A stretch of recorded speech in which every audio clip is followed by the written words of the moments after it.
So you can see the title of today's webinar is Playing with Culture, Games as Heritage from Preservation to Reuse. And we're doing a collaboration with the European Federation of Game Archives, Museums and Preservation Projects. So it's a really great opportunity for us to get together to talk a little bit about cultural heritage reuse, but also preservation, which is a really important connected topic, I'd say. Um, and so I'm going to be your host today. I'm Fiona Mowat. I always forget to introduce myself, so I'm going to do that now. So yeah, I'm Fiona Mowat. I coordinate market research at Europeana Foundation, and that means looking into the needs of audiences of people out there and how we can meet them at Europeana with the data space for cultural heritage, which we're also a part of stewarding. And that is also how to get digital collections out there to new audiences.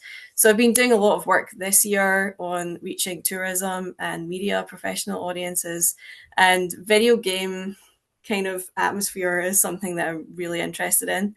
Of course, there's really great potential to use digital heritage in video games. So that's a bit what we're going to explore today. The agenda is just a quick welcome from me, and then we'll have a welcome from FGAMP, from Andreas Lang. And then we have a number of speakers, which is great. We've got Winfried from also from the FGAMP network, and then Witze also from there, and from Build a Cloud. And then we have Gabriela and Lucia. So this is it's going to be a really great lineup for you today, I think. So we're going to have some presentations, and then we'll have a moderated discussion about 25 minutes. And you can feel free to put your questions in the chat, and we'll see. Hopefully, we'll have some time for your questions for a bit of open discussion. Just to remind you that we have inclusive engagement guidelines at Europeana. So that means that we expect that when we're having a webinar, that we all listen and read with the same energy and focus with which you would want to be heard. And we ask you to embrace a learning mindset, to be aware of your own biases, and have the courage to be curious about what you might not know or understand. We want to respect all points of view, hold space for multiple perspectives and lived experiences to influence what we do and why we do it. So we're trying to create a safe space here. If there is a mistake that you make, we can all make mistakes, then we ask you to apologize and make amends. Anyone can speak up and identify if you feel there's an issue, if a boundary is being crossed. If there's anything you'd like to flag with Europeana staff, please DM us in the chat. I have my colleague Alex here who is going to help today with the chat. So thanks, Alex. Just a few words about what's Europeana. We might have some people here today who aren't that familiar with Europeana Network and Europeana Foundation. So at Europeana, we really our goal is to share and promote Europe's digital cultural heritage to be used, enjoyed by everyone for learning, work, or just for fun. So that means we imagine a cultural heritage sector powered by digital, a Europe powered by culture, and really for the betterment of everyone. We're an EU initiative, so we are financially supported and politically supported by the European Union, by the European Commission, and we've been on the go since 2008, so quite a while now. We just had our birthday, actually, just last week, I think. And we have more than 60 staff in our office, more than 20 nationalities, so we're quite multicultural. We have a network association, which you'll hear a bit more about later.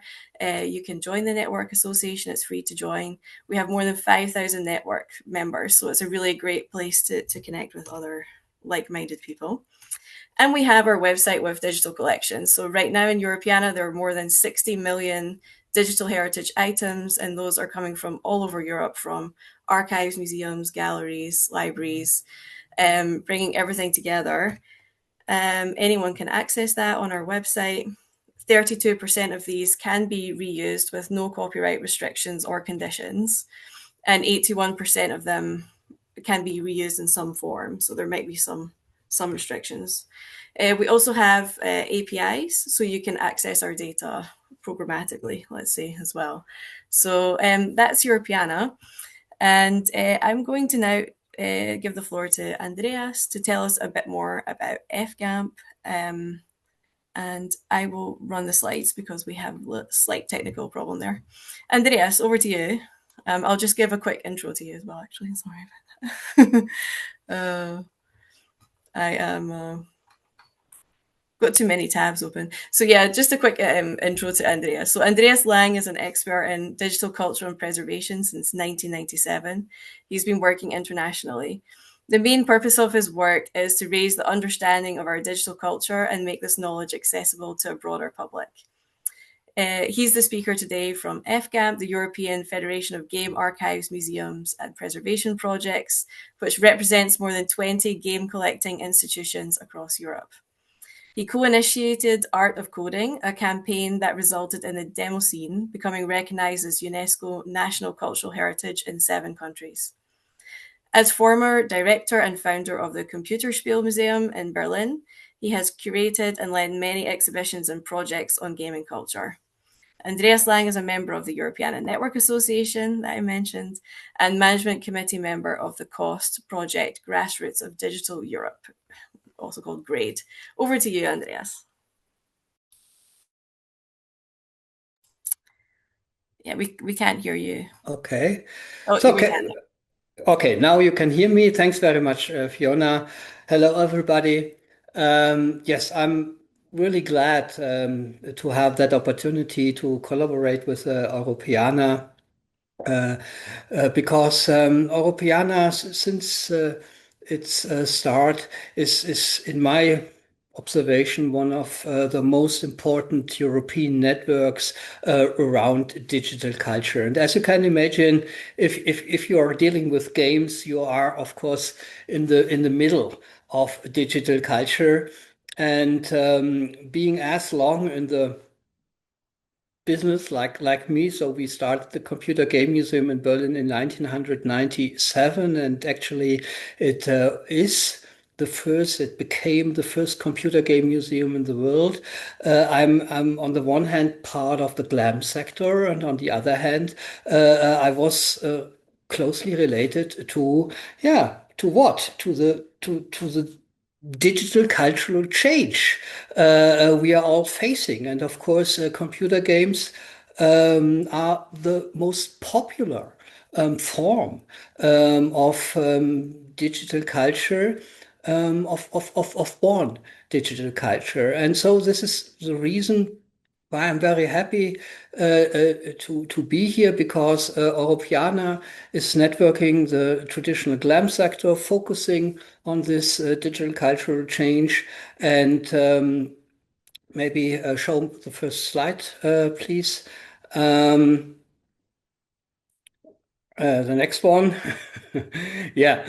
So, and as you can see, this is you see it better at our homepage. These are our members. On the big square are the effective members. The smaller square on the right hand side are the supporting members. We will announce more effective members very soon. So it's a very interesting range of members. Yeah, ranging from rather grassroots initiatives up to national libraries like the one in Denmark or Sweden. And this should give you a first idea that collecting and preserving computer games has become a little bit more than only a niche or a strange thing. And that happened in the last 25 years. And I want to start to give you a short overview about the genesis of the term digital culture, like I have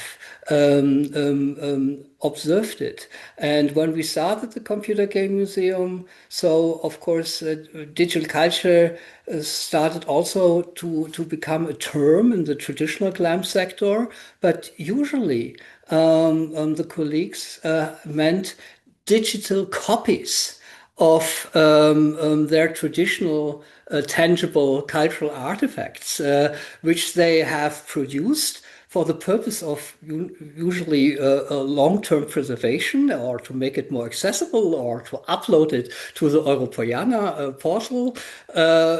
But that was their understanding of digital culture. So a copy of something original, something authentic.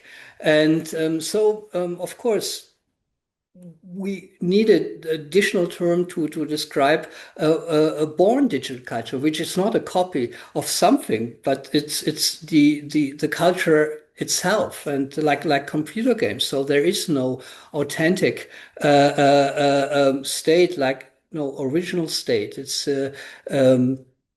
copy is the same thing like the original, and so it needed some time to make the colleagues aware that digital culture is more than only digital copies of original tangible um, um, artifacts.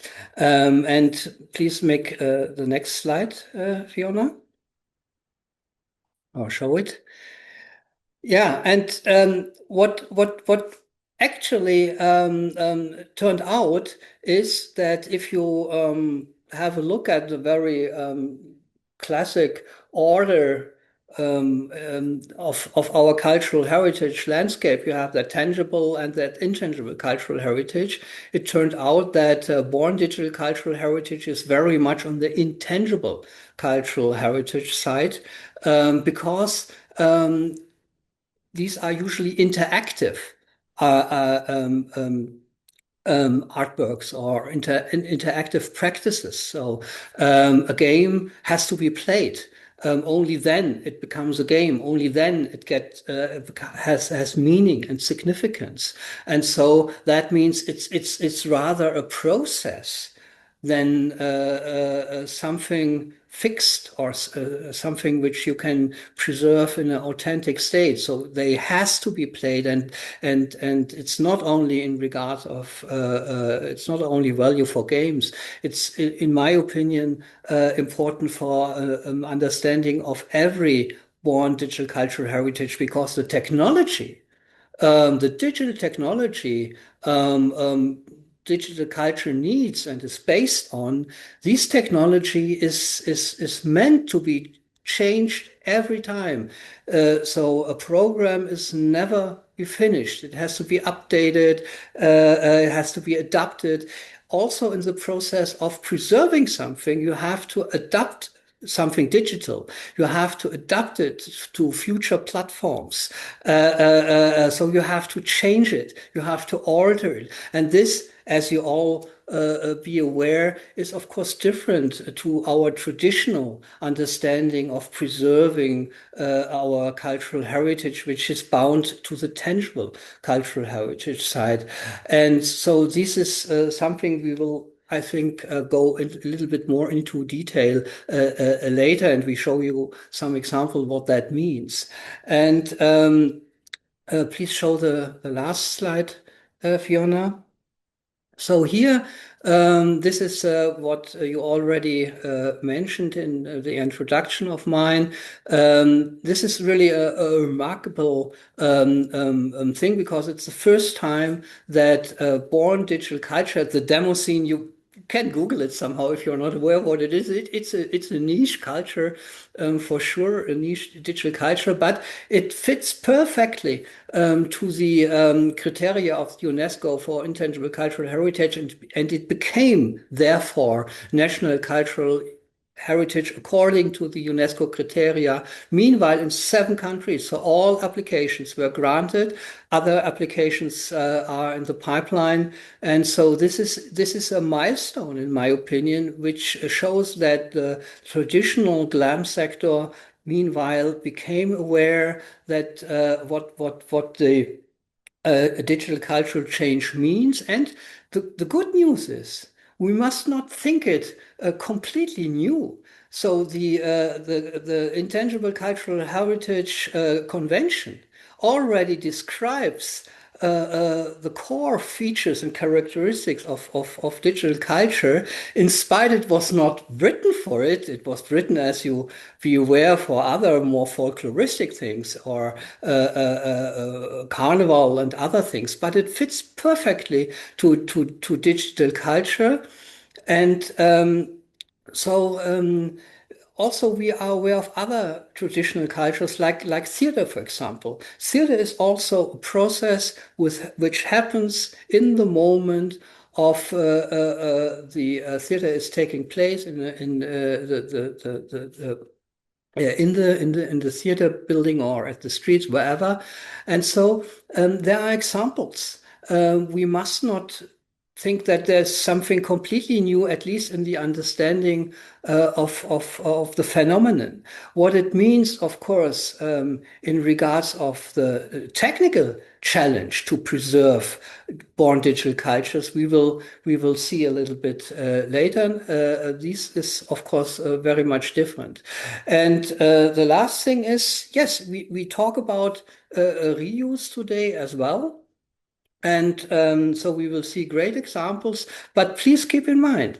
So if you will maybe transfer um, um, the culture you are responsible for in your institution to a game, then the game itself became something which is worth preserving. And so these containers, even if you consider games only as container and not as something which has a value as such, even then, the question arises how this game can be preserved. And with that, I want to stop. So 10 minutes are over. And I'm very much looking forward to the discussion. And I want to give now the floor to Winfried Bergmeier. Winfried Bergmeier is the former collection manager of the Computer Game Museum. And is now working at the International Computer Game Collection in Berlin as a collection manager, and is the one of the most experienced experts in thinking computer games as cultural artifacts and practices. And yeah, Winfried, please go ahead and maybe add some aspects of your profile I have forgot to mention.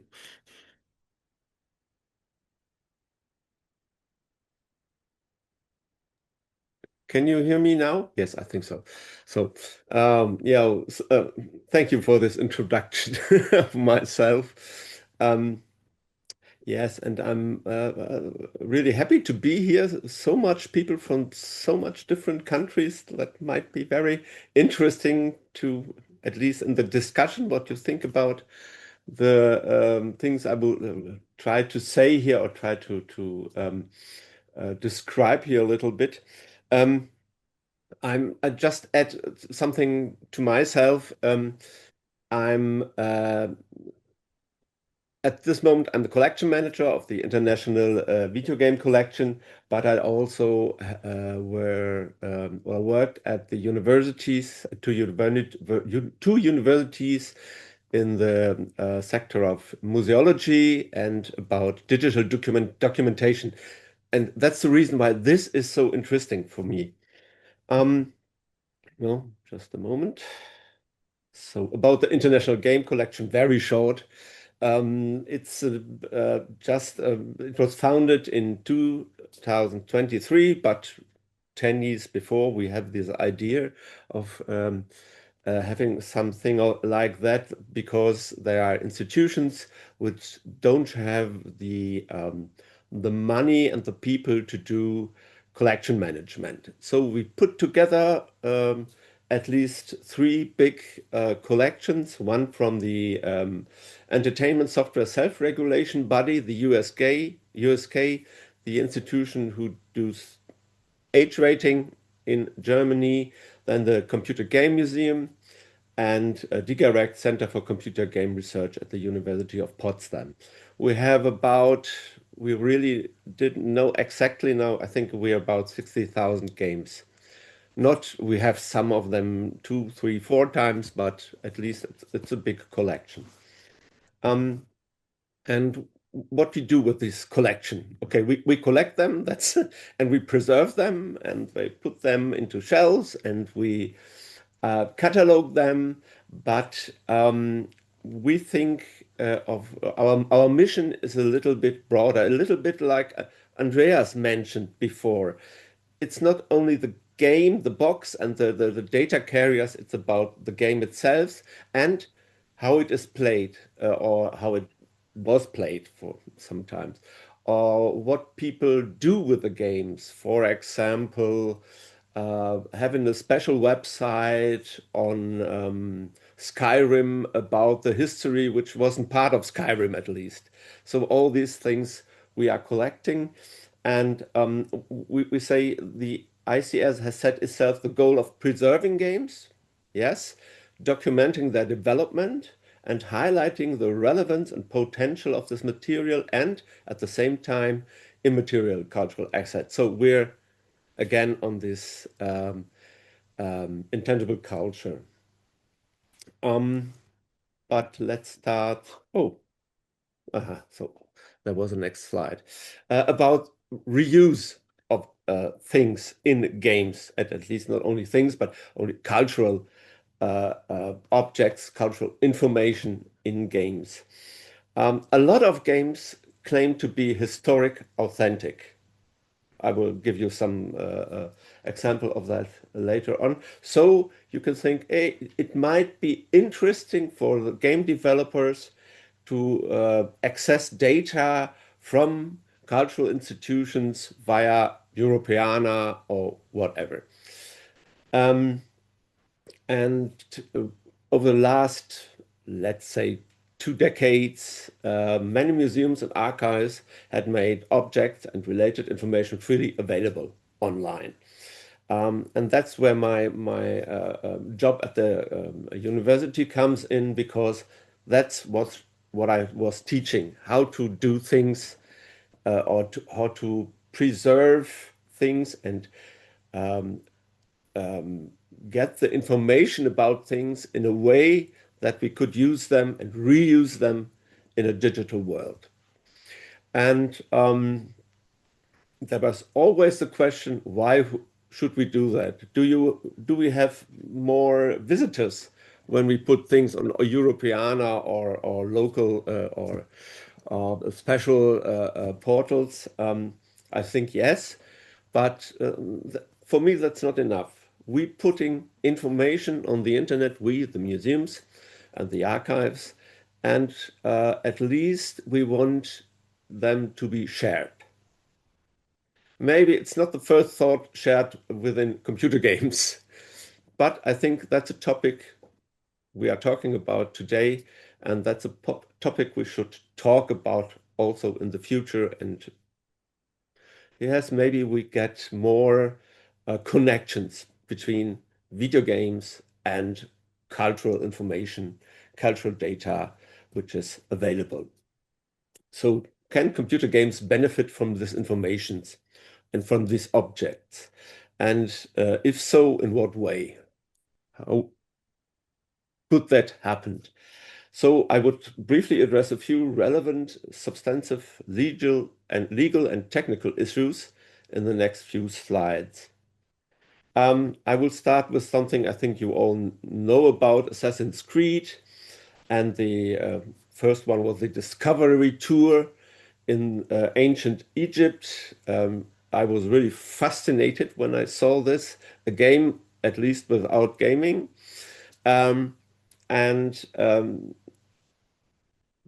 next thing I thought, well, when I come to a slide like this or to a point like this, there you can, I think that's about preparing clothes or something like that. And you see here on the left side a picture from a tomb, and you can click on that and you get information about that. And but that's within the game. You don't go to Europeana or whatever. it's within the game. So that it really pop up for me very quickly. Why, or it may it be meaningful to go to some portals, to some information portals from this game, because this is one, you see these tombs there, the paintings. You have much more about the Egyptian household in these portals. And so maybe you could use this game as a jumping point into broader information systems. Okay, they didn't do that. They have, I think, some special preparations of these games for museums, for special museums with their assets they have and their objects, but at least you stay within the game.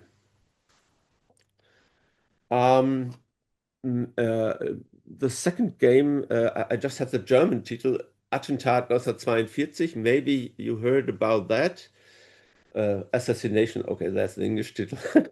It's a Czech computer game in the point and click adventure, at least, released in 2017. It is classified as a serious games, and it deals with Operation Anthropoid, the assassination of Reich protector Reinhard Heydrich. And developer is and publisher is Charles Games. And you have something like this within these games. You hear something about the concentration camps and some other stuff, and you have photos of concentration camps, but you don't have a resource. Where do they come from? What is this exactly? So also in this way, in this case, it all stays in the game. You don't go outside the game, for example, to a Czech archive or a German archive or whatever, or museums where you might see something more about that. And sorry, the third one is Through the Darkest of Times. That's an anti-fascist simulation computer game. Maybe that's a new genre. Developed by a Berlin studio, Paint Bucket Games. It's won the German Developer Award in the categories Best Indie Game and Best Story. It's really an interesting game with an interesting context and gameplay, and the story about this group of people who are working against the Third Reich is really interesting. And in the game, you have numerous newspaper reports, for example, about the Reichstagsbrand. But these views of the newspapers are also in the graphic of the of this game, which might make sense, but at least you have in archives in Berlin a lot of newspapers you can access from this day or from the day after the Reichsbrand. So you can have much more information. Also here, you stay within the game.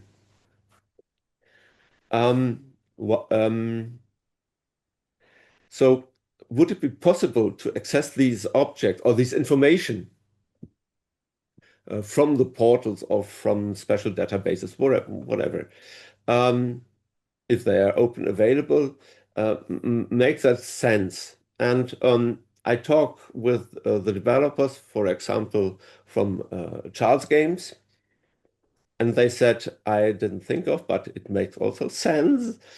These assets or these information are usually in the local language. So if you have assassination 1942 and you have a link to Czech archive, you have the original object, maybe an interrogation or whatever, but it's in Czech. and they want to produce an international publication. So this is a problem. Maybe in the future we have some new possibilities with translation over AI or something like that. But this is sure a problem. But not every game is for internal publication. Maybe a more local game. I think in Germany it works if all the objects and descriptions and the text are in German.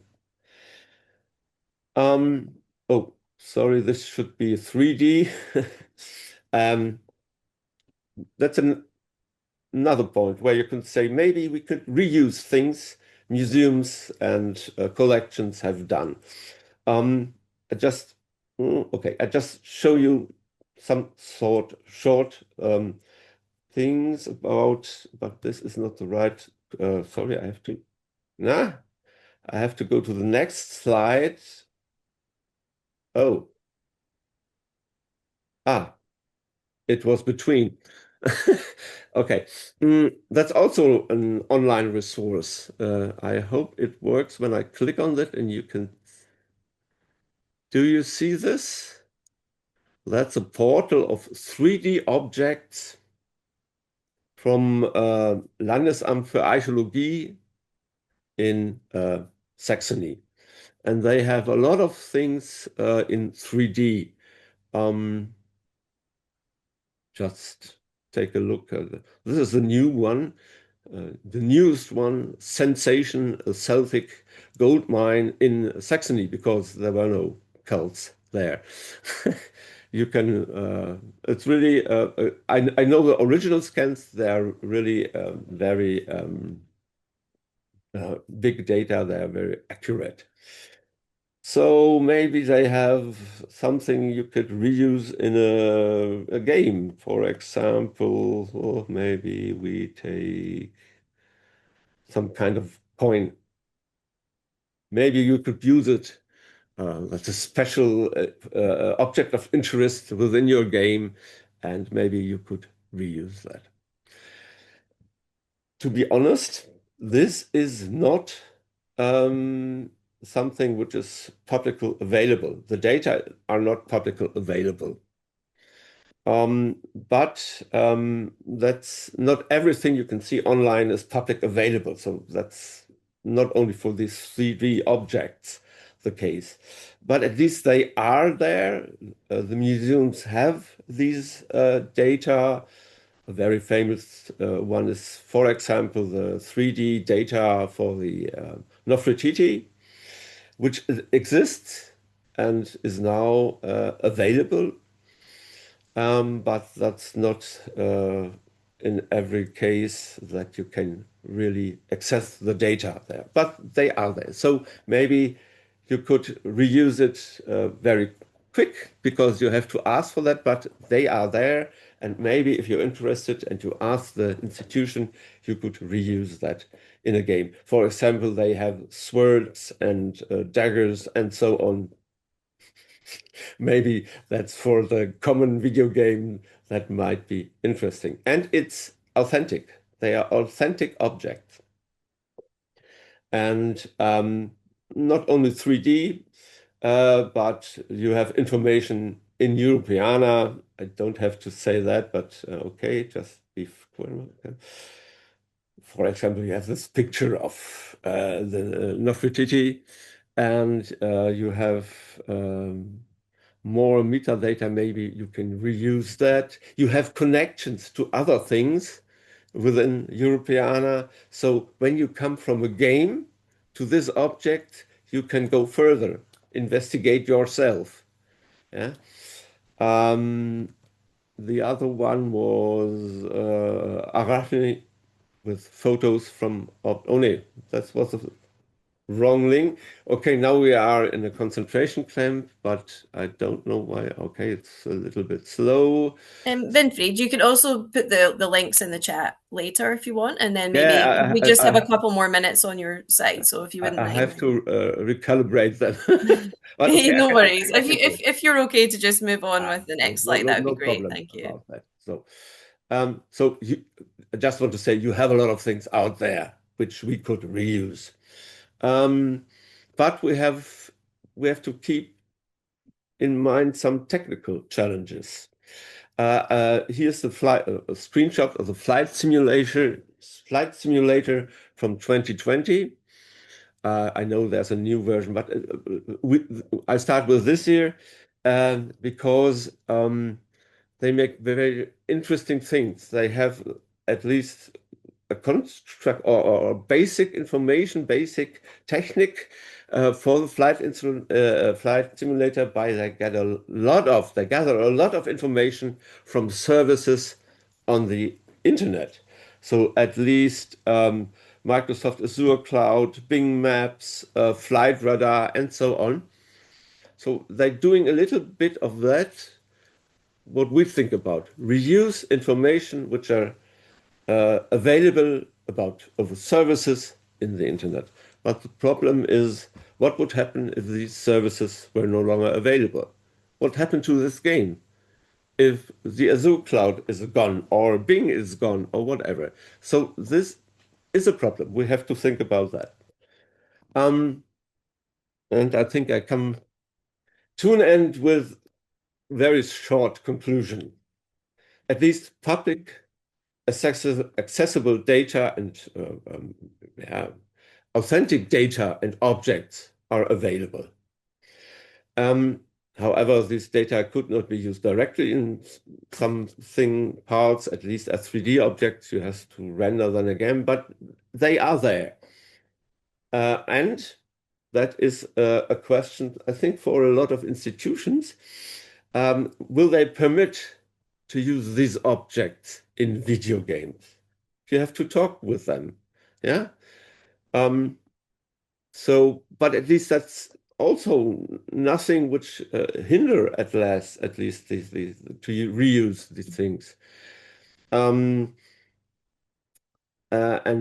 when we reuse things in a smart way, the importance of authenticity and game content would increase. I'm sure about that. So this is my end. And I just, if someone is interested, I wrote an article about that, which I can send you if you ask me. Sorry, it's in German. But a lot of things I mentioned here are in this. I think I have to use AI to translate it some way. Thank you so much. That was great. So many great examples, and thank you, Andreas, also. Please do feel free to put any links in the chat that you'd like to share. We'll also send a thank you message when we upload this video to YouTube, like probably next week, and we can include more information in that as well. So, but yeah, without further ado, I would like to pass on to the next speaker, who is Wietse Koppelman. So Wietse works as a curator at the Netherlands Institute for Sound and Vision in Hilversum, which is one of the world's largest audiovisual archives. The Institute's collection is constantly expanding to provide an accurate reflection of the Netherlands' media history and legacy. Based in Hilversum, the heart of Dutch broadcasting, Wietse focuses on developing and broadening the collection beyond traditional media into newer fields, including Dutch video games, contributing to the preservation of the nation's gaming heritage. Wietse, over to you. Yeah, thanks for the introduction, Fiona, and thank you all for being here. We've got a big crowd from all over the place, so I'm also looking forward in the discussion to hearing your perspectives on what we just said. Fiona, if you could go to the next slide. I'm going to be saying next slide a few times, so you'll hear that more often during my presentation. As stated, I'm Wietse Koppelman. I work as a fully curator for culture and entertainment, among other things, video games, at the Netherlands Institute for Sound and Vision. And today what I want to shortly talk about, and I'll try to speed it up a bit because else we're going to be running a bit over time, about Games as Heritage 101 at Sound and Vision. Sound and Vision is, of course, a part of the FGAM network, so I'm happy to share this spot here with my colleagues from the network, Andreas and Winfried. And The network has differing organizations which have differing collection policies and also differing views on how to archive video games. I want to dive a bit more into what we actually archive and how we actually archive when we are talking about video games from a heritage perspective. Next slide, please, Fiona. For those not familiar with us, this is our building. I'm hidden between this digital crowd here, but maybe you can recognize the sun coming in through the colorful windows behind me, that it looks the same as you see on this building. As Fiona said, we are located in Hilversum, which is the heart of broadcasting media. So that means that our collection is, historically speaking, mostly a radio and television or public broadcasting archive, consisting mostly of the archive of the Dutch public broadcasters. But as we so beautifully say, we live in a converging media landscape, so our scope as to what we archive also broadens and pertains to websites, podcasts, and since 2018, also video games. If you could go to the next slide, please, Fiona. Here you see the inside of our building. For those that have never been here, please visit. I'm happy to show you around. For those that have been here, maybe you recognize something. I put in 3 words with 3 arrows, which consist mostly of the 3 core functions that we have as Sound and Vision as an institute. We have a museum with the silver platters there you see. We have a research institute, which is behind the glass, which you see on the right. It's a bit of a reflection, so maybe you can make it out. I'm also behind that right now, giving this presentation. And below ground, where you see the orange, we have an archive.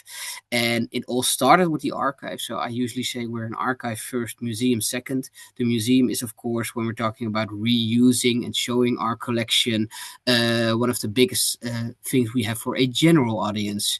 And thank you, thank you for saying that, Winfried, that it is an impressive building. It also still blows my mind every day I walk in here.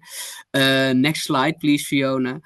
But being, historically speaking, a broadcasting archive, this is what you would expect we have mostly, cans of film lying around, which is true. We also have that, and we store that below the ground in the archives.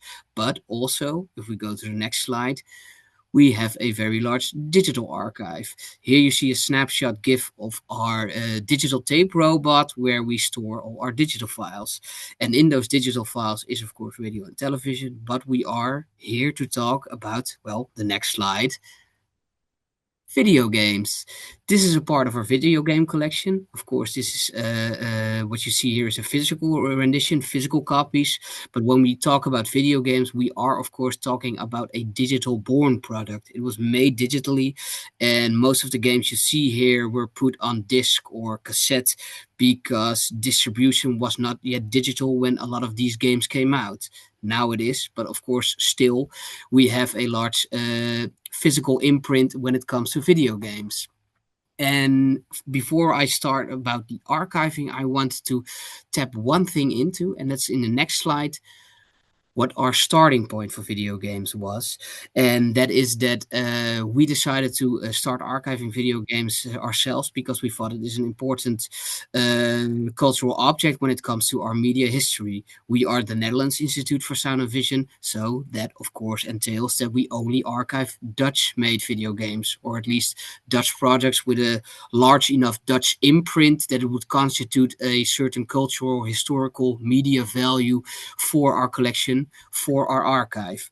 This started as a research project, and from that research project grew via a few sessions with external Dutch experts, a product which we dubbed the Dutch Games Canon, to give ourselves an overview and also as a tool to present our Dutch gaming history, and also for ourselves to have a list of, if we are going to archive video games, what do we actually have to archive? Which games do we actually have to archive? Maybe to link it up to Andreas's presentation, an interesting point in case is when we're talking about Dutch gaming history, that the demo scene was also very influential here. As you saw in Andreas's presentation in 2023, that was also declared UNESCO Intangible Heritage here in the Netherlands. And most of the Dutch gaming history and Dutch gaming industry as we know it today, also in the Netherlands, came out of that demo scene. From this games canon, we started working as to how to actually archive video games. And what we are here to talk about then is, well, again, the next slide. Our backbone, our workflow for archiving video games. When we talk about, for example, radio and television, that flows in automatically at Sound and Vision, but video games are a new field. So that pertains that we have to reach out to those who made video games, to those who own the rights of video games, to ask them if they actually want to archive their video game at Sound and Vision. So this makes it a bit more cumbersome, but also interesting process. Cumbersome from the perspective that it takes a bit more time. Interesting because you can immediately go into discussion and debate with the makers of these products as to what would be the value of actually archiving their games from a cultural, historical, heritage perspective. I'm not going to dive in depth into what this workflow is, but it pertains to the different materials that we ask from rights holders and how we make it, how we store it in our archive, of course, make it accessible in our catalog, and also emulate these video games. Because if we go to the next slide, our core of what we do here to preserve these video games is preservation by emulation. We make a digital copy of the games that we have. When we're talking about, let's say, an object, of course, you can get a physical game, but a lot of games made in the Netherlands never had a physical release. So still, we are talking about a digital born product. We make a copy for that, for our archive, but to make this accessible and to keep this accessible over time, we have chosen to use emulation. The difference between that is, for example, that if you have a Commodore 64 game from the 80s and you don't choose emulation, you have a physical copy of the game. You also have to have a working C64 every time to make that game available and to make it playable again. Emulation is a shorthand or a shortcut for that because it runs on software as a package. We make emulation packages. You see it in Dutch on the left side, A2 Racer emulatiepakket, emulation package, which makes it able for us to run these games still. A good point in case with this is, Andreas also already hinted at this, this is something we have to keep going all the time. For newer platforms, for example, we don't have many PlayStation 5 titles yet, but emulation is not yet possible there. So we're always a few years behind when it comes to this project to making games available via emulation. And that means that we also have to upkeep the software of these emulation packages as all time. You could maybe where let's say a painting would pertain to being a static object, of course. I don't know if you are all familiar with the term software as a service, that you have to do a constant upkeep when it comes to software, always running updates. In essence, when it comes to video games, we're doing heritage as a service. So it's a constant instead of something that's in the state of, well, being a static object. And I want to show you a short example. So Fiona, if you could go to the next slide. This is a short clip running 50 seconds of an emulation package actually running when it comes to our archive.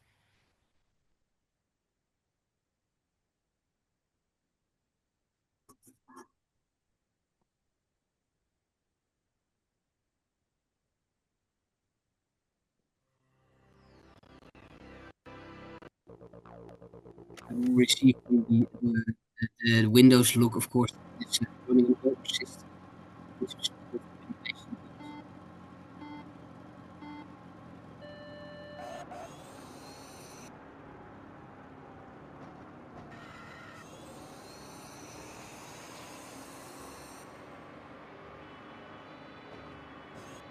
Well, this is pretty much what it looks like, how we can run these games. By the way, this game was A2 Racer 2, where you actually race over the Dutch highway, the A2. For the Brits and the Germans among us, there was also made a London Racer and an Autobahn Racer. Maybe you know it, all published either at the end of the 90s or the beginning of the 2000s. But in this way, we can keep these games accessible, keep them running, and also loan them out to other GLAM institutions who might be interested in also showing this part of our cultural history. That's the core of what we do. Video games as a product, making a digital copy. But Fiona, if you would go to the next slide. we also have a lot of context material, and we also because context in this instance provides insight and meaning as to what we're actually talking about. For example, I grew up with A2 Racer 2, so I know it pretty well. But in the future, there is going to be a point where no one has any lived memories of these cultural objects. And that's, of course, where context material comes in. I've already shown this picture, but to go back to it, we also have physical games. We also ask for physical copies where that's available. This is not so much, but this can also, of course, tell you something, information on the back of the box. But Fiona, if you would go to the next slide. If you were to gather a bit more games, I had the pleasure of visiting the Embracer Game Archive in Sweden a few years ago. They have a bit more games than us. But if you put this together, for example, you see the dark blue ones, all Dreamcast titles. On the right, all PlayStation 1 titles. There you can get a bit more of the gist of, let's say, design choices made in the process of marketing a medium, marketing a console. So if you put enough together, you can get quite an interesting perspective by also saving this context material. Fiona, if you would like to go to the next slide. And click one more, please, because I see there's an animation still running over it. Another thing, context-wise, which we also archive, is documentation. On the left here, you see, well, maybe you can see it from the small dots on the side, is that we also archive documentation like game design. Oh, do you have a question? Sorry? No, I think it's just someone hadn't muted, so please continue. Well, I'll carry on. This is a game we have in our collection, Joe Kowalski in Blow Up. It's an MSX title, so it was made somewhere in the 1980s by Dutch distributor Acosoft. And when they donated material to our archives, they also donated design documents. So in paper, just like a script when it comes to television or comes to films, cinema, you can also have a script or the design choices which came into the creative process to making a video game which could provide more insight into how this game came into being. Fiona, if you would like to go to the next slide. Another one I have is a short clip. But what you see here is that a short clip of an animation that a studio made, the studio Wispfire, who made the game Harold. The director of the game actually filmed himself running around. They're an independent studio, an indie as we would call it. So they're very small. And to make these animations, they videotaped themselves and ran it in Blender as a software to make it available in the game and use it, of course. We have both the animation clip and we have both the, well, let's say the movie clip of how they filmed themselves running. This is an interesting example because it provides, on the one hand, interesting context material into the creative process. But on the other hand, we have a short clip, which is an MP4 of him running. On the other hand, we also have a short, well, let's say software clip of the animation, which is run in Blender. But Blender is not a standard that we can just run through our systems and make available. So we are also gathering material, which up till now we're still, let's say, piloting with in a pilot to see how we can, and if we should standardize those files to also make it available in our archive and also to archive it in that sense. And Fiona, if you would like to go to the next slide, this creates in full an interesting, well, let's say, mishmash as to how we keep these games in our system. An example you see here is for Horizon Zero Dawn. Horizon Zero Dawn is, well, one of the biggest games that came out of the Netherlands, a AAA title in that sense, which had worldwide distribution, cost millions, earned millions. We tag it as a series, but you can see differing programs, and maybe this is also a hint to being historically a television archive, of course, and a radio archive, where we have differing programs. The game, which is has a physical copy, which will be noted as a carrier because it's a physical object, but we also have an emulation product, which will flow into our digital archive and be named as a file there.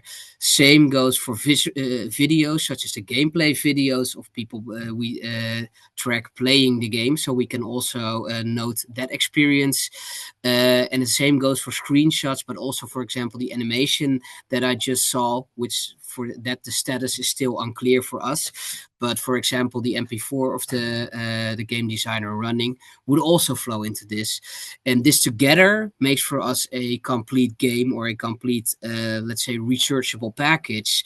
So in let's say from the backside of what we archive, it looks very different than just archiving a video game from the front side.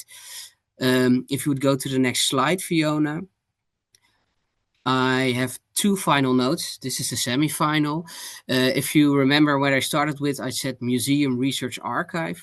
From a research perspective, we also already use our games collection to see how we can, let's say, communicate with different audience when it comes to that. A big research project which we are running right now, for example, it's a European-wide project funded by Horizon called Epic We, where we organize cultural game jams and ask students to look at the games that we have in our collection and take inspiration from how they could make new games via a game jam in 48 hours on paper, to actually use our digital collection to create new physical interactive products. Just as an example, but also to note that we are already using our collection in that sense.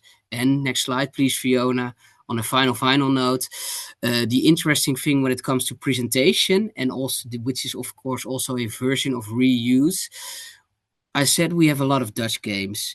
On the left side, you see a version or a perspective when it comes to museums that you probably all know. These are Martin and Oontjen, two portraits painted by Rembrandt. They were bought together by the Louvre and the Rijksmuseum. So they travel around from Amsterdam to the Louvre, and every time that happens, it reaches the news. This is an article from our national news publication. Well, you see it's dubbed as the Kanye West and Kim Kardashian of the 17th century. But on the right, you see an exhibition that we organized together with the Groninger Forum in Groningen that dived into gaming history, where we, for the first time ever on loan, gave games from our collection on loan to another cultural institute to build an exhibition and have them exhibited in another cultural institute. Well, the interesting dichotomy between this, if you were to go to the next slide, Fiona, what this would look like from a museum perspective. Well, on the left, you see the paintings being moved. You know, they're insured for millions of dollars. Once again, this reaches the national news. And when I'm talking about free Dutch games being sent to Groningen, well, just send a WeTransfer. And as you can see, it's almost 270 MB. So it's as easy as that, but it's more about the perspective of how you can see these games as cultural historical objects than the way of working. It's a bit of a wink, but I also wanted to give this with you. And then when we go to the next slide, that, well, ends my presentation. And thank you all for listening. Thank you so much, Vincent. Like so much cool stuff there. Love seeing an emulator. Takes me back to undergraduate days. We'll talk about that more later. Good to hear.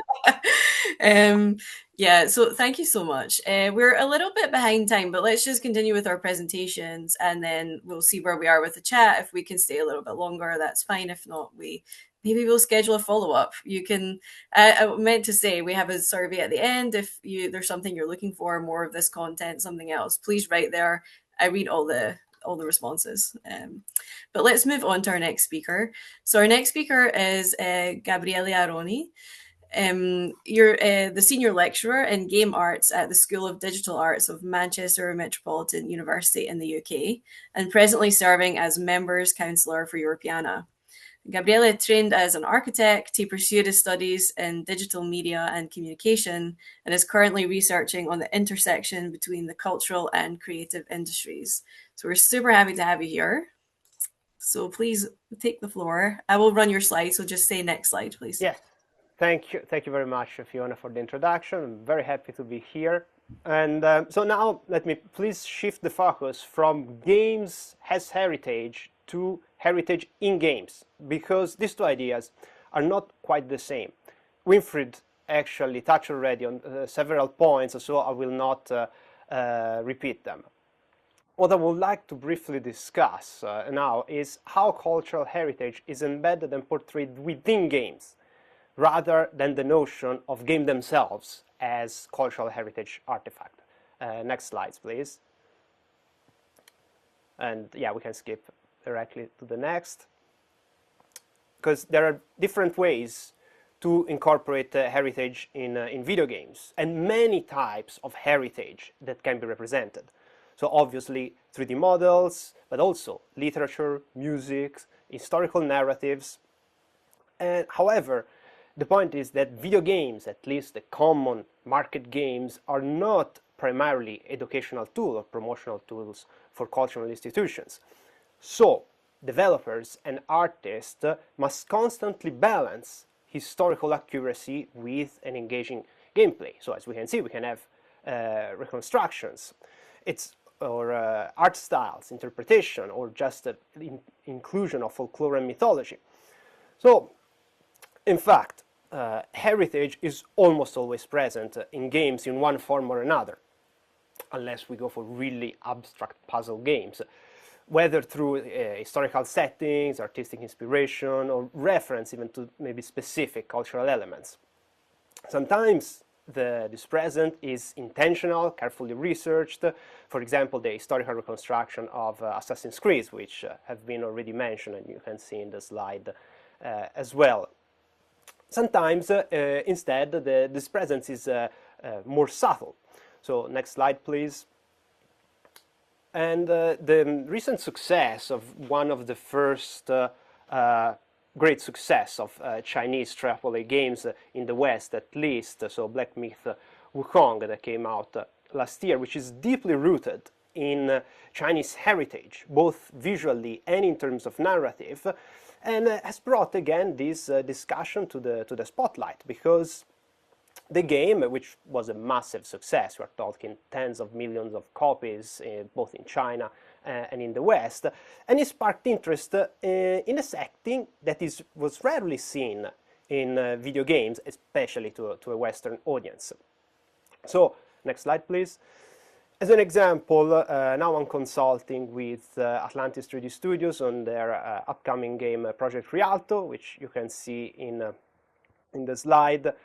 And in this case, the developers aim to recreate the visual environment of late 15th century Venice as accurately as possible. As you can see from the image, this is around Campo San Giacomo in Venice. They're using a Cesium plugin for their Real Engine, which leverages Google Maps data to have real-life geographic information. They refer to the Jacopo de' Barbari map of 1500 to be as accurate as possible.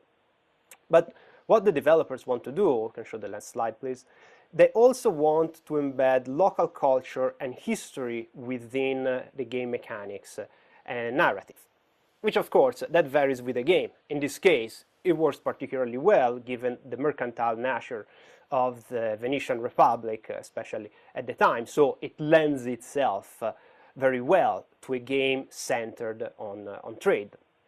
We were also establishing connections with local cultural institutions in Venice to support this work. So in this case, the developers, from the onset of the project, decided to have cultural heritage really embedded into the game. Venice was not just a backdrop for a game. So next slide, please. Another example that is worth briefly mentioning is Father and Son. Sorry, I keep my examples in Italy, Black Myth side, but because that's where I'm from. So Father and Son is a mobile game developer, a mobile game developed by Tuo Museo, which is a studio that specializes in games for cultural institutions. Now, the interesting fact about Father and Son is that the game was produced by the Archaeological Museum of Naples. So the producer was the museum. So rather than designing an educational application to be used in the museum or to be used in an educational setting, they actually hired a developer to make a game, first and foremost, an entertaining one, which was actually a great success. It's available for free. It's been downloaded even just on mobile more than 1 million times. So the museum, of course, and its heritage and the city still plays a certain role within the game, but the experience remains primarily engaging and narrative driven. So that's what made the game such a success. So next slide, please. Which brings us the question, how do we encourage game developers to make use of digital cultural heritage? There is already, as we have seen in the introduction of this webinar, a great deal of high quality, easily accessible heritage material online, including Europeana. As we can see, this is just a screenshot of a very quick cursory search on stashes. Yet, as mentioned even before, there are still several obstacles which remain. First of all, digitization of cultural heritage, and I'm talking about mostly tangible cultural heritage in this case, is often not carried out with game developers in mind. I mean, rightfully so to an extent. Which means that digital assets, such as this 3D model of stashes you see on screen now, may not be immediately usable by developers. There can also be copyright restrictions that complicate reuse, or issues, please next slide, regarding appropriateness. So all these layers put additional burdens either on the developers or on the institutions, or both. So what can be displayed? How can it be interacted upon? These are all questions that both the developers and institutions have to ask every time heritage is embedded into a game. There was the recent case of Assassin's Creed Shadows, where prior to release in the game it was possible to destroy shrines, as a game set in 16th century Japan, which provoked a reaction in Japan. The game is developed in Canada by a French company, and so the developers removed this option from the game, or even in museums themselves. And now there are more and more questions about, is it appropriate to display some items to the public, whereas they might have a sacred private value that before was ignored. That's a topic that has been discussed on Europeana as well. So next slide, please. There are, of course, various examples of how this can be done. An interesting one comes from South Korea, where the Ministry of Culture released some of its digitized assets directly on game stores. So generally developers, when they create games, they of course create their own assets, but they also go online in specialized online digital stores where they can buy and download assets. So that's where they added some of their cultural heritage already designed and optimized for game development. So which means that developers can go there free of charge, download the assets, drop them in the game, and fundamentally they work. They're already designed in the way that they can be directly imported. Next slide, please. What is important, though, is also to consider, from the part of the developers, digital heritage not just as a source of ready-made assets, but also as a source of inspiration. Next slide, please. There are already initiatives in Europeana and elsewhere, like Twinit, the Time Machine, which already, and that's something we already mentioned, already encourage reuse and reinterpretations of cultural heritage. So what we need now is a more streamlined collaboration between the heritage sector and the creative industries to make things easier for both. Then, of course, that varies with countries, jurisdictions, museums, type of archetype, types of games. So, of course, there is always a case-on-case basis, but initiatives like Europeana, that's what they do. They try to have a centralized, streamlined option to access this. Next slide, please.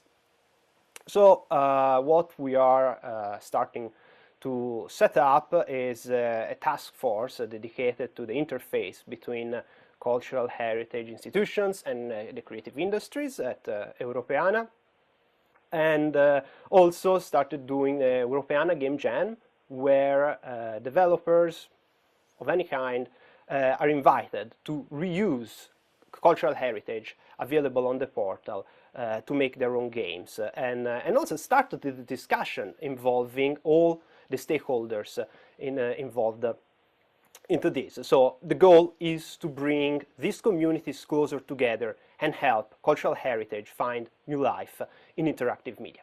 Thank you for your attention.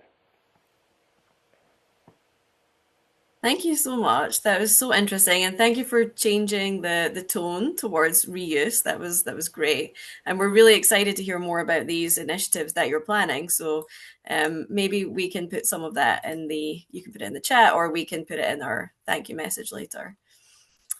Thank you so much. So next, I would like to give the floor to Lucia. Lucia Gambardella is an art director at Studio Macaco in Switzerland, where she creates gamified and immersive projects for culture and tourism. Her work merges art, narrative, and game design to make cultural knowledge accessible and enjoyable, exploring how playful experiences can enhance engagement and storytelling in the cultural sector. So take it away, Lucia. Thank you, Fiona, for the introduction. And you can go on the next slide. So hello, everyone. As Fiona said, my name is Lucia, and I work as an art director for Studio Macaco. And what I want to show you today is how we use gamification to help people rediscover culture and territory in a playful and meaningful way. Also, what I always like to say is that we make people ask why again when they visit cities and places. And I'll do that by showing you one of our case studies that is I Tesori del Ticino, in English, the Treasure of Ticino. Next slide, Fiona, please. A little brief introduction on our company, Studio Macaco. Studio Macaco specializes in gamification, so we bring game elements into non-game contexts like tourism in this case, social awareness projects, marketing, and corporate training or team building. We don't only do digital product, we also do physical one, as in the case of today's case study. Next slide, please, Fiona. Thank you. Also, next one. The project I'm presenting today is called I Tesori del Ticino. It combines a digital app with physical materials, and this is inspired by escape cities. Basically, escape cities are escape rooms brought outdoors into villages, towns, and natural areas. This product allows municipalities and local businesses to have their own personalized escape cities experience inside the app with puzzles, stories, and materials designed specifically for their territory. Why do I love this kind of approach? Why do I love escape cities? Because when we create an escape city, we have to create the riddles based on the real elements of the territory. For example, a statue, an inscription, a bas relief, fountain, and so on. And these are objects that maybe people pass by, also locals pass by every day, and they don't even notice them. And maybe they don't know that they have a cultural value or a historic value. And what we do is that with games, and the story of the experience, we give them importance, and these elements becomes protagonists of the experience. So they are no longer ignored, they are rediscovered. And also the digital application supports this by giving information about the object through dialogues, audio, and storytelling, making learning engaging. And why do I say that we make people ask why again? I have a very concrete example. If you go next, please.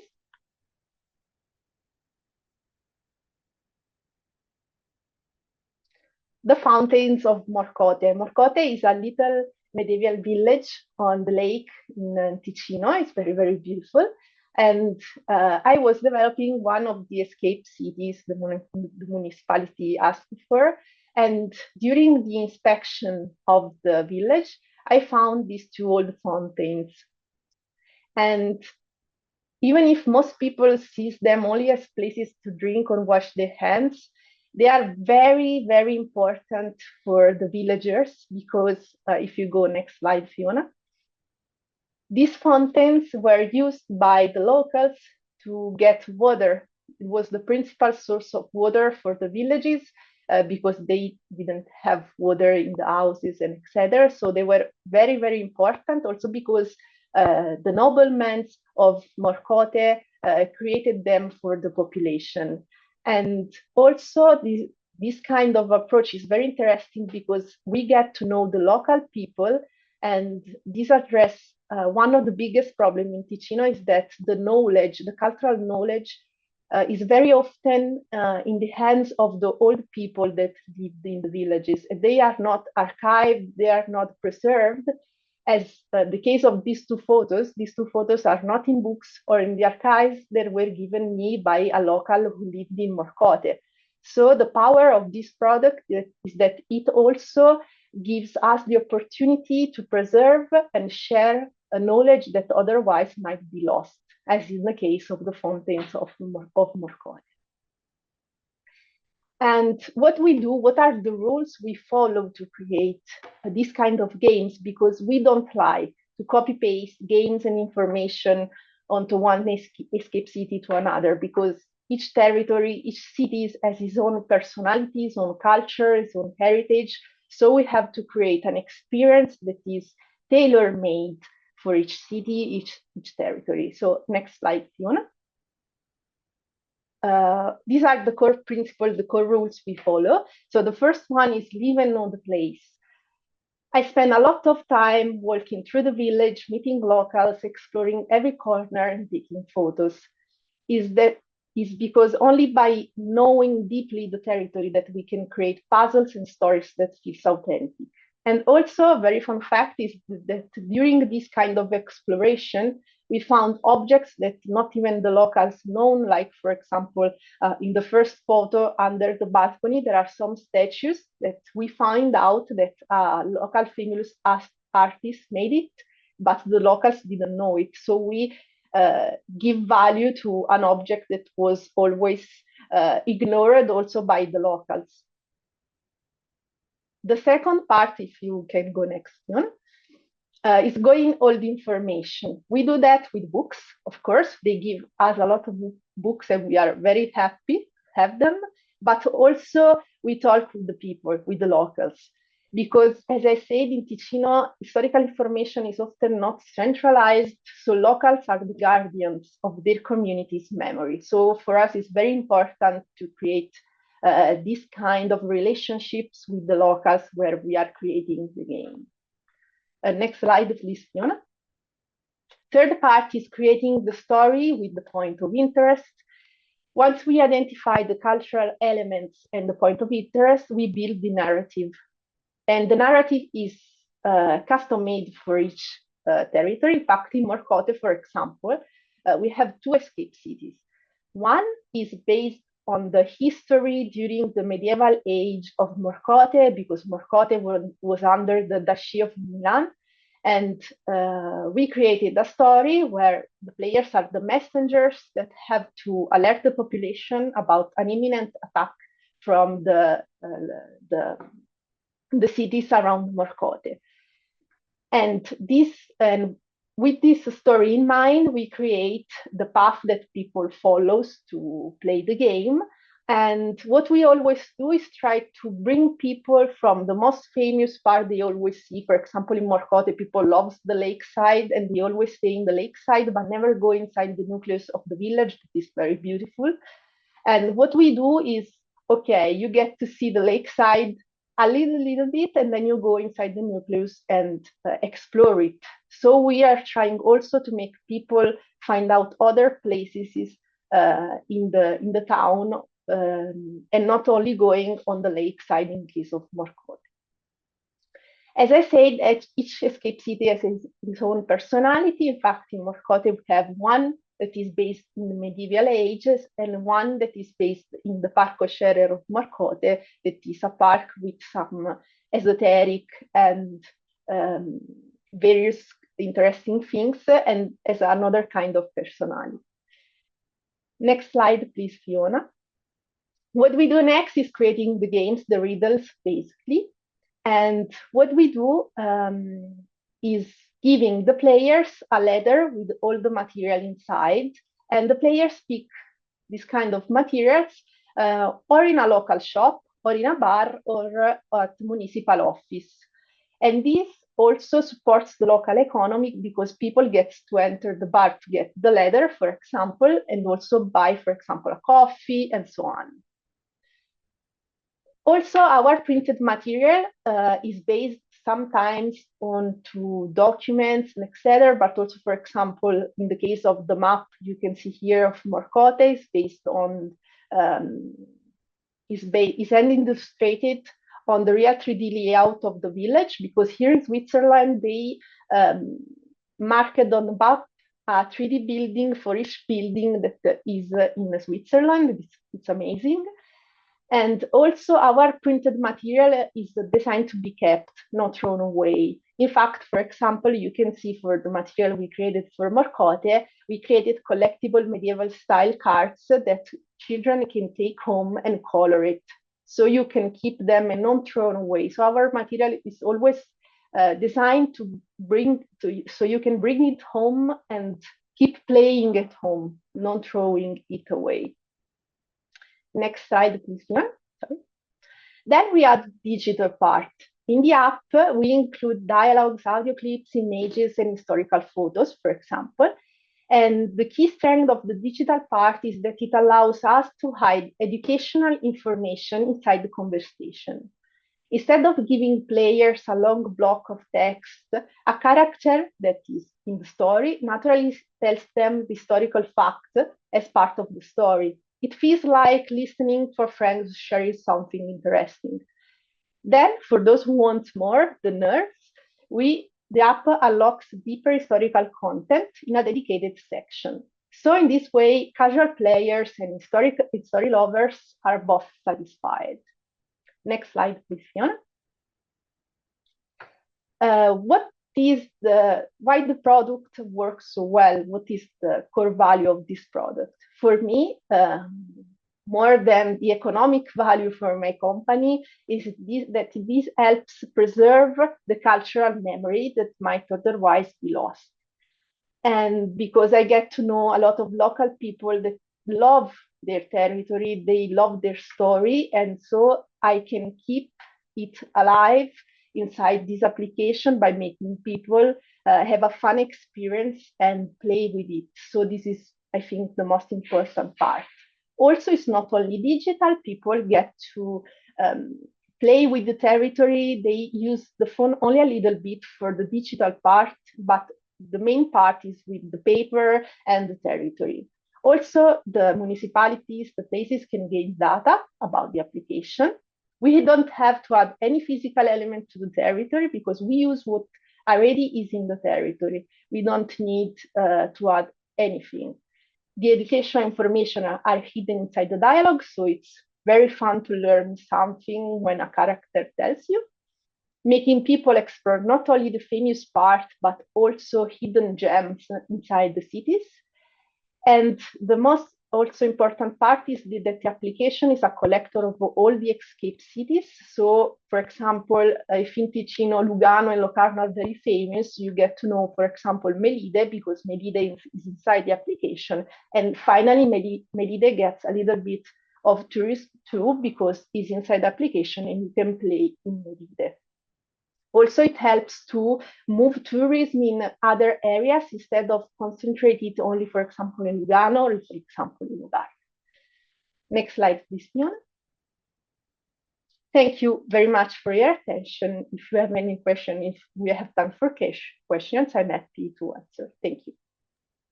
Thank you, Lucia. Thank you so much. It's great. We've covered so much in this hour and a half now almost.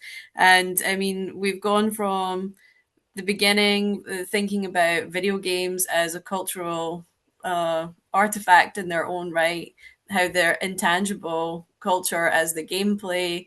We've thought about how more data could be, or like cultural heritage could be in the games themselves, perhaps. And then, you know, the complexities of archiving those, how we can still play the old games, and then really focusing in on the potential for reusing cultural heritage in games to then you showing us how you can engage people in the local area with the cultural heritage in a game. So I feel like we covered like so much ground here today. We're a little bit short on time for questions, but I think if you have some questions, please do put them in the chat or even raise your hand. It's possible to just ask our speakers. I think we had something I noticed a few questions here before. Alex, do we have a good question? You're still monitoring the chat, I think. So Chris Young, are you still here? If you're still here, you can ask your question about the game curation program at Sound and Vision.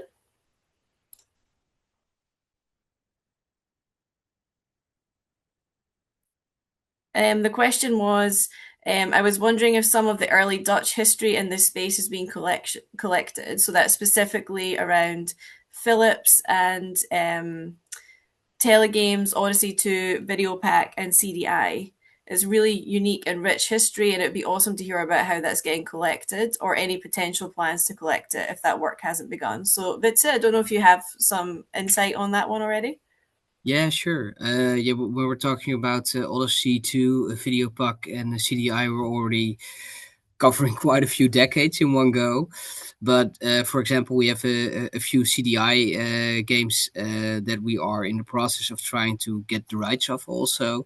We also have a CDI console. And when we're talking about, well, I'm saying console, it was not only a console, but games was the, well, let's say the most popular software running on a CDI. So they rebranded it more as a gaming console than it was beforehand. Funnily enough, that's also one of the things Philips is, well, kind of known for, technical genius, but not so good as bringing products to market and really getting consumers to actually know what it is. Then again, the CDI was developed in-house. And for example, they bought the Odyssey, the rights to the Odyssey. We also have an Odyssey lying around in that sense. So that's also something that as an object, we also collect. And from what I already told, for example, we still do try to emulate those games, so we don't necessarily have to run them on a working Odyssey or a working Videopack in that sense. Though there are, of course, also institutions, the Home Computer Museum here in the Netherlands, which do run it on, let's say, old software to really give that exact same experience as it had when the game, a game in question, was released. So maybe to summarize my answer, we do collect Dutch gaming objects also. And from that sense also, for example, other consoles from a Nintendo, a Sony, that's also very interesting for us because it provides a bigger role in the Dutch media landscape, though it is not a Dutch manufactured project. Maybe to put an analogy in that, we also have a lot of German-made cameras which were used to, well, film Dutch television. We also have those cameras. But when it comes to games, yeah, we are still looking for as many games as possible. The oldest game that we have in our collection is from about 1980. And before that time, it also gets a bit murky when we're talking about diving into Dutch gaming history. So that's also an interesting point in case we're also talking, and this will probably be the same for a lot of countries. We're talking about a history that has not been that well documented yet. So that is also still an issue out there, or a chance to provide more material on and do more research in. Amazing. No, thanks so much. And it's such an interesting topic. I wonder if you have any advice also, or this open to anyone who is speaking today, but if you have advice for institutions that maybe have some of this older equipment or games or something like that, and they're not quite sure what to do with it. Like, is there like a good place to start? Good question. In the end, I would say it depends on what you would like to do with that. But if you are not sure, I'd say we, and probably also other institutions, are always open to go into dialogue about that. I mean, I have the honor of presenting this story here today, but I do this work with a lot of colleagues, and we're all very enthusiastic to share this knowledge. And in that sense, it's I think it's good to get a footing of what you actually what would be interesting for your institution, what you're already doing, and how games can add to that in a variety of ways, just as we've seen games in a variety of perspectives today. Yeah, fantastic. Let's have another question from the chat. Mo, you have a question about 3D recreated tangible culture. Would you like to go ahead and ask your question? You can unmute yourself. Hi everyone. Thank you so much for the webinar. That was amazing. So my question, to keep it as short as possible, is let's say I am, which is what I'm doing, I'm trying to create a game with recreation of some tangible cultural aspects in mind.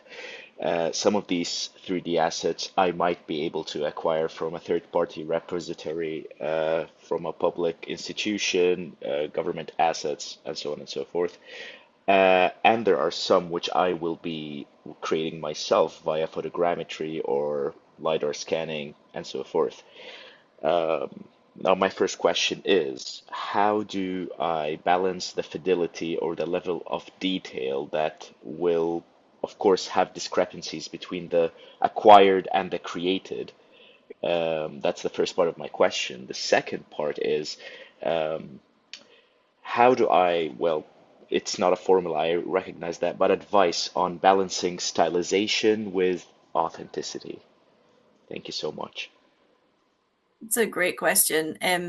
Who would like to give us an answer? Gabriela or Lucia, maybe?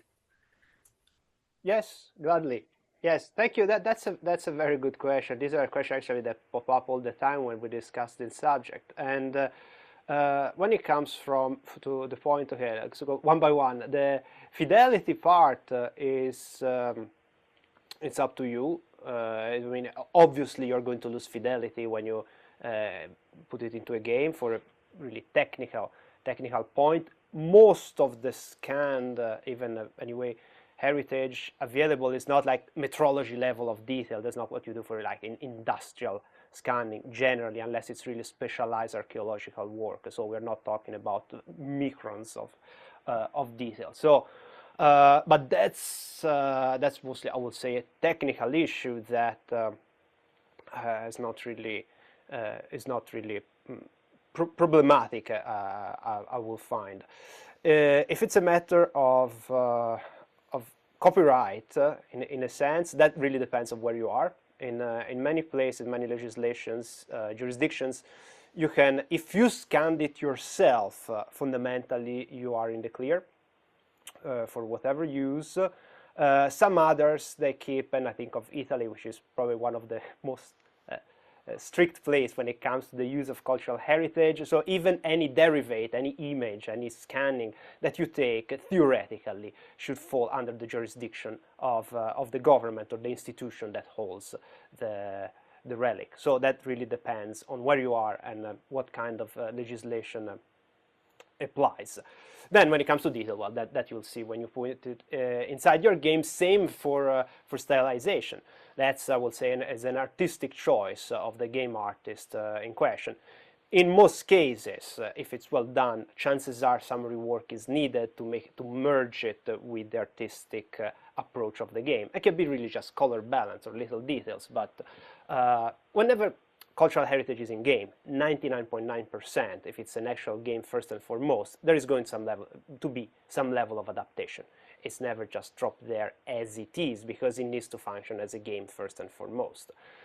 Regarding the involvement of communities, that's another big question. Who is the community? So actually I see someone posted some good examples of how the communities were involved. It was easy to find the community, to identify and to contact. There was a case of the Sami community in Finland actually complained to Square Enix for the use of one or traditional garment in the Final Fantasy XIV, for example. So there are these kind of issues pop out every now and then.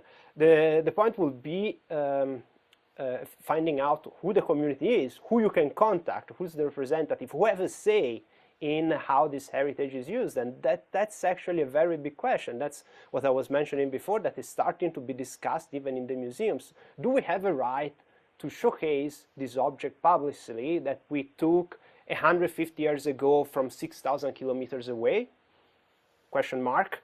Now some of the answers start to come out as no, and some people from that culture start saying maybe this is not appropriate, or maybe this should be done in this way or the other.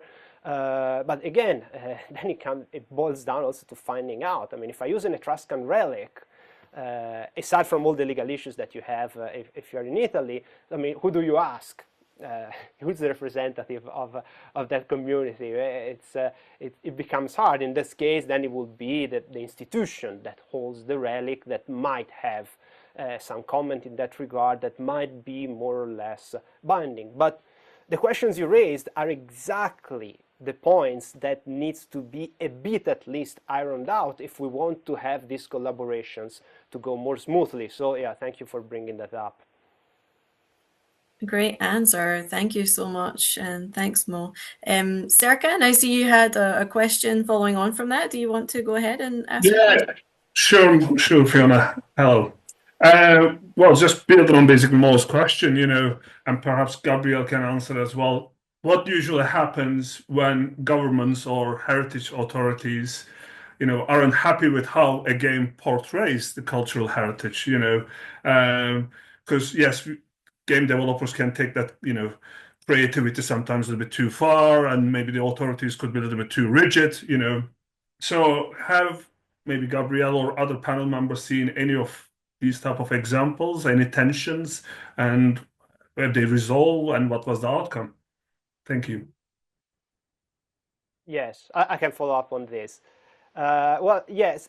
Honestly, it happens rarely, but it does. So I mentioned during my presentation the case of Assassin's Creed Shadows. So it was possible to destroy sacred shrines in Japan in the game. So actually Ubisoft, as they usually do, they already collaborated with several cultural institutions in Japan during the development.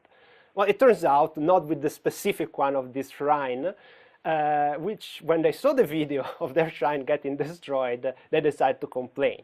And the thing went up all the way to the Diet, so this is the Parliament of Japan. It got discussed there, and then more questions arose. So even the ministries that discussed, okay, is this an issue of the Cultural Heritage Ministry, the International Trade Ministry, Canadian developed game published by a French company, and so on and so forth. So Ubisoft apologized, removed the option of doing it, and that was fundamentally the end of the story. But yes, it came up in Italy.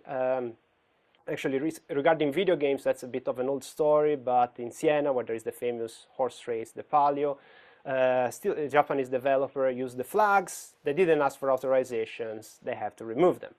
More recently, and actually there was a bit higher profile, it doesn't involve video games, but still Italy, because it's an easy target, because they're the ones, as I said, with the most strict laws. They sued Ravensburger, the German toy maker, because they used the Vitruvian Man by Leonardo for one of their puzzles. So there was a big, as you see, international copyright litigation. As you might expect, the Italian court said that the ministry in Italy was right, that the German one said no, they're not. So fundamentally, in Italy, they have to pay in order to use this image, even if it's 500 years old, and for all intents and purposes in the public domain. But in Italy, you can retain copyright in the public domain if it's, anyway, it's complicated.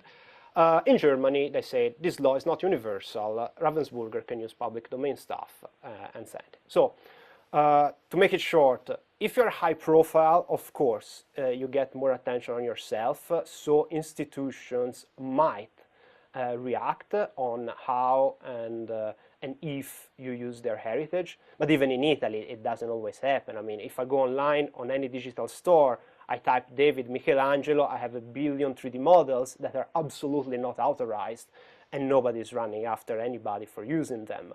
High-profile cases, sometimes it might come up. So they might, just ask you to remove it, or exactly if it's more if it's not commercial, generally, you know, it's always fine, but it can happen. And that's also that's something that puts developer and even institution, certain situations, okay, maybe before doing this, we need to be really cautious. So in the end, we don't do it. It's easier, right? Why bother with adding this layer of complexity? So that's something that we are trying to work towards making more streamlined. Thank you so much for this very comprehensive answer. Andreas, I saw you raise your hand. You would like to come in? Yes, I completely agree with what Gabriele just said. Maybe only a short addition. Usually, if you deal with cultural heritage in games, it's older than 70 years, which is the time of the copyright protection. So, of course, you are free to use it if you not use digitalized copies of someone who has done this recently. But in principle, you are free to use. And I want to point at, of course, in especially free societies like our Western societies, artistic freedom has a very, very high value. And because games are artistic works by themselves, of course, there are people who might don't like what the stories are told. But on the other hand, artistic freedom has to be respected, and it's also strongly supported by legal laws. And in Germany, we have some laws connected to our history, for example, using swastikas in media. This is allowed for movies, but it wasn't allowed for games until 2019. And then, so this game which Winfried showed us through the darkest of time was the first game which was using swastikas and wasn't and it was accepted and allowed. So that means that the medium of computer games, at least in Germany, in that regards, since 2019, was treated on the eye level as a much more established medium of movies already were at this time. Thanks so much. I mean, just before we close this, because we're a little bit over, Lucia, I wondered, because part of your job, of course, is to make not these big video games, but small interactive games, I guess, for tourists, for children. Do you ever experience this kind of tension with the place that you're working with, if you're working with a destination, for example, that they want something, but you have a different vision? Thank you for the answer for the question, Fiona. I think that in Switzerland, in Ticino, people are always happy to talk about, to confront on the decision we take for making the game based on their territory or city. They never gatekeep. They are happy to share their culture, even if we have a slightly different vision. For example, sometimes they are happy to talk and find a solution, but they are very eager to share their culture, because I think you don't always see Ticino culture or Switzerland culture. Only the North Switzerland culture is famous, but the South Switzerland culture is not very famous. So they're very happy to share it, to make people use it in artistic fields like games, cinema, and etc. And I think our company is very used to adapt its visual style, storytelling, and etc. on the customer. For example, we had an application we made for the Blenheim Valley. We find out that Blenheim Valley has Celtic history. So we created an art style that represented it, because it was very important for them, this Celtic heritage. So we studied the Celtic culture in Ticino, and we created an art style for them. So it's always finding the best way to represent them, but also to please the customers that will use the application. You have to preserve and represent the cultural part, but also to create a product that is good for people, for young people, and etc. But in Ticino, people do not gatekeep. They're always happy to see their culture represented also in various ways. Amazing. But I'm sure you're so good at striking the balance also, to be honest. Thank you. So I think we had maybe just time for one last question. So Mathieu, I saw that you have a question there about Europeana plans. Would you like to ask it if you're still here? Sure. Do you hear me and see me? Yes. Hello, good afternoon, everyone. And yeah, first of all, thank you to Europeana for organizing and for the amazing speakers. I'm really happy actually personally to also see video games and video games preservation making its way into Europeana ecosystem. And this is where my question comes from. So I mean, essentially what's next from Europeana perspective? How do you see the video games and this topic coming in and shaping in, I would say, different actions, activities, and strands of work within Europeana? So yeah, this is a general question, but yeah, maybe you have something, Fiona, and colleagues to share with us. And again, thank you very much and kudos for organizing this webinar. Oh, thank you so much, and great that you could join us. Well, I mean, I think we're working on our plans. So, Andreas, for example, we were discussing the possibilities of having some, maybe looking at some learning materials or something for people who have games and so on in their collection. So that's something that we can explore. And Andreas, do you want to say a couple of words about, how you think we could maybe do some collaboration? Yes, of course, I'm very glad to answer this question, which I like very much. And we are, as part of the GLAM community, which is connected on via Europeana, of course, very interested that the awareness of the cultural significance of games will broaden. And of course, if that happens, then other institutions might also have an interest in collecting and preserving games which are connected to their perspective, to their aims and statutes. And so, of course, we are very open to share our experience and, of course, also tell the challenges we are still facing. And hopefully we will become stronger by by joining other institutions collecting games. And I think this collaborative data space, which Europeana is responsible for, is a very, very good opportunity to meet ourselves, because games are the most popular born digital culture, and will be also in the future. If you have look how many people are playing globally, it's unbelievable across every generation, because play is so much connected with our human nature. And so if the data space should become successful, of course it should also be connected to born digital culture, and that means also, of course, games. And so we are concretely preparing an application which would help people to upload metadata which they have in their collection, game-related metadata, to this data space by suggesting a metadata schema, an ontology.